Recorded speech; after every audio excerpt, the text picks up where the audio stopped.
Governor. Thank all of you on this beautiful day. Thank you. Please be seated. And Governor Clements, thank you, sir. Mayor Strauss and Mayor Boland, Brad Wright, Mr. Russell, Judge Burkett and Art Ruff and Chaplain Addicts, members of the Foundation, but especially my fellow veterans and Texans and fellow Americans. I am just delighted to be back here, and so is Barbara. It's a privilege to be with you and to officially dedicate a monument that is proud and patriotic and thus quintessentially Texan, the Texas Vietnam Veterans Memorial. 4 times in this century, the sons of America have crossed the oceans to fight for the freedom of others.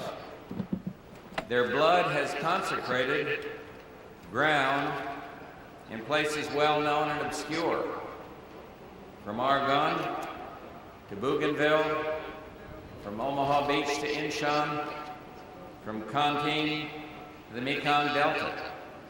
And because they gave the last full measure of devotion, our nation is at peace.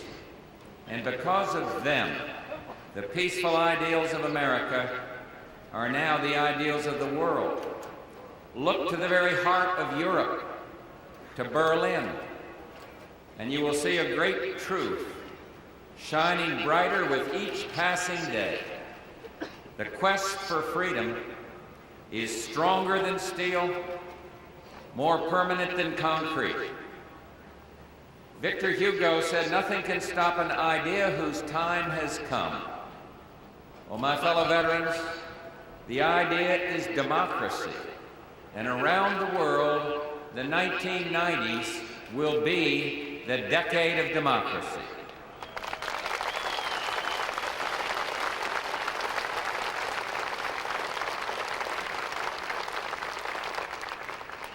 Memorials like these are the very embodiment of our nation, expressing our deepest values and our character as a people, for we Americans navigate by such symbols. The St. Louis Arch, pointing toward the west, the Statue of Liberty, its silhouette a morning star of freedom, the Lincoln and Jefferson memorials, whose majesty proclaims the principles of self-government. Each reflects what we are as a nation and as a people. And so it is here today for the Lone Star heroes of America's longest war. For this memorial moves us and inspires us, and its lessons live as oral history passed from one generation to another. This memorial is not merely stone and masonry, as striking as they are. It's a tangible testament to America's love for the living and for the dead. Last year, nearly half of the visitors to Americans' Vietnam memorials were boys and girls aged 12 years and younger. And these children don't necessarily remember Southeast Asia conflict, and when they wonder, what is this memorial all about, we owe them an answer whose honesty will be worthy of our veterans. And they will ask first, who were these men and women, these Lone Star heroes of Vietnam? And we must tell them they were black and white, red and brown. Almost a quarter of the names on this memorial are Hispanic.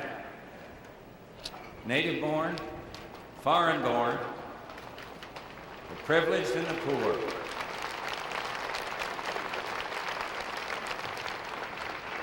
But most of all, they were Americans. Americans from the barrios of San Antonio or the city streets of Houston, the vast expanse of West Texas. Americans who were young and probably often frightened, very far from home. And next, the kids will wonder, well, what did they value, these brave young soldiers? And we must tell them they valued freedom, they valued human dignity, and they loved the U.S. And so they overcame their fear, which after all is the very definition of courage, in a struggle which, like every war, showed man's inhumanity to man. They strove to prove man's fidelity to honor. And then the kids will say, why were these boys in Vietnam? And we will say, because to defend democracy and liberty is always a valiant cause. In the fields of Flanders, the rugged cliffs of Normandy, whether scaling Korea's hillsides or trudging through those rice paddies of the Mekong. And we will tell them further the story of the boat people, gallant men and women who fled the very brutality that we were fighting, and of that memorable day when those Vietnamese refugees, alone and vulnerable in an overloaded sinking boat, were spotted by the aircraft carrier Midway. And as the carrier approached, many were crying and all were waving, calling out, "Hello, American sailor. Hello, freedom man."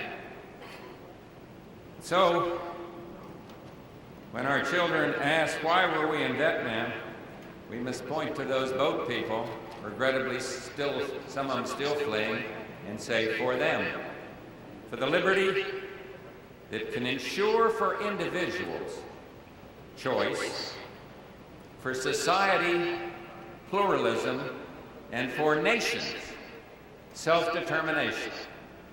And finally, our children will ask, well, how do we salute the men who fought for freedom? We salute them by never forgetting that true peace means the triumph of freedom. Not merely the absence of war, but the triumph of freedom. And we salute them through memorials like this, and by thanking the volunteers who made it possible. Vietnam vets, cities and towns, communities, foundations, organizations, and other contributors. And we honor them by giving all our vets the hope and opportunity that they have earned, and by teaching our children what this memorial teaches us about selflessness and sacrifice, qualities which know no generation. Unlike other veterans, the brave boys who went to Vietnam and had to endure 2 wars. The first was that one waged in the swamps and the jungles abroad, and the second was fought for respect and recognition at home, and with the passage of time, they have won the battle for the hearts of their countrymen. And in my view, it's about time.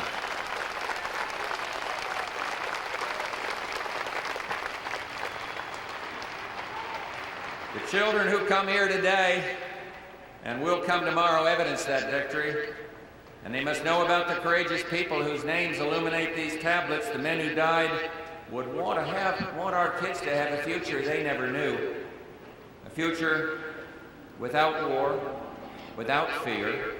Their sacrifice helped make that possible. Abraham Lincoln termed that sacrifice the last full measure of devotion, and we must never forget it. For if the Texans we honor today could speak, they might say, praise us as you will, but above all, we want to be remembered. And today we do remember the Lone Star heroes of America's longest war, and through them, heroes throughout our history, America's uniformed sons and daughters who took up arms and bore our burden for a cause larger than themselves. And today, we remember the more than 3 million Americans who served in Vietnam, among them so many proud Texans, men like Plano's Sam Johnson, a prisoner for 7 years in what they called the Hanoi Hilton, tortured but never defeated, now a state legislator representing the people of his district here in our great state.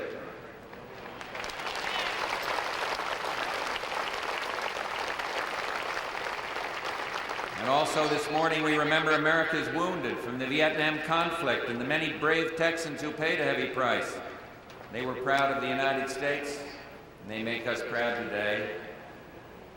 And then there's another. There are our missing or unaccounted for, and we remember them too.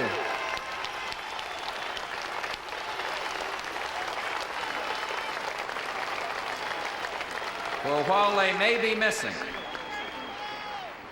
in action and from our lives, they are not missing from our thoughts or our hearts, and so that POW-MIA flag now flies at the Vietnam Veterans Memorial in Washington on Memorial Day, Veterans Day, and POW-MIA Recognition Day.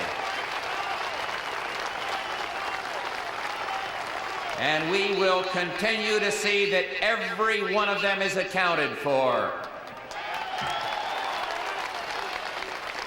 And finally, we remember the 58,175 Americans who gave their lives in Vietnam, and the 3,427 brave men, third largest number of any state, who came from over 600 Texas cities and small towns.